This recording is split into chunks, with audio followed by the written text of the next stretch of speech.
Battlefield 3 is a field general on the PC, but the console version features some significant changes that warrant a separate review. That said, the game's design has remained virtually unchanged, and so, if you want all the minute details, we recommend watching our PC review first. Good hit, good kill. The story in the console versions mirrors that of the PC iteration. It's still rather limp and cliché.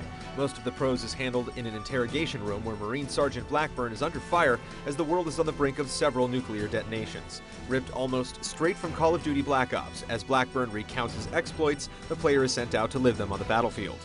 Poor writing and equally inept voice acting don't help things much. I just want to get to the bottom of this, and I want to do it cleanly. You still get the same exact campaign as the PC version as far as length and content is concerned, but we have to admit that playing through it a second time does not do it any favors. Many of the rough edges that were easy to miss among the glow of a first play are much more difficult to ignore the second time around.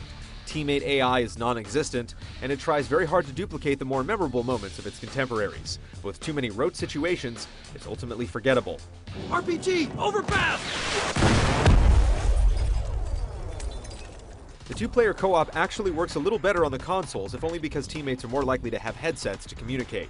With 6 missions that you can practically tackle in any order you please, it's not especially robust. Yet the missions feature a nice variety and are incredibly challenging. They're a great warm-up for all the mechanics of the multiplayer. Bombs away. 3 seconds. On target. Nice shot. Online is where the console versions feature the biggest differences. For starters, the player count is dialed way back. While you can battle with 64 players on the PC, here the max is 24. It makes a big difference in confrontation rate, despite the fact that the map size has been reduced rather significantly. All the vehicles from the PC version have made their way over, but there are less of them per map. Count on spending a lot more time as a foot soldier on the consoles. Where multiplayer modes are concerned, the versions are identical. There's still just 3 main types, including Deathmatch, Conquest, and Rush. There are slight variants to explore, but if it weren't for the overall depth of each option, the multiplayer would seem skeleton-like. Even on the consoles, the server browser works great in finding the right match. But it's also a little annoying that you're forced to wait for a match to begin before you can quit. We've also had severe connection problems on Xbox Live.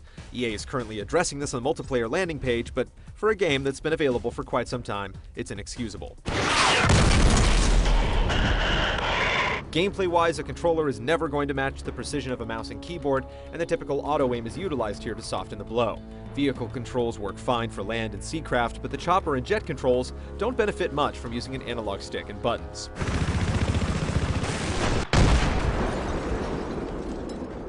It's not fair to expect the console versions of Battlefield 3 to look as good as the PC release, and they definitely fall well short.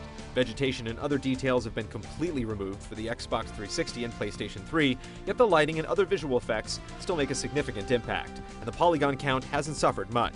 Textures are definitely of a lower resolution, and the game even asks if you want to install high-res textures if you attempt to load it onto your hard drive.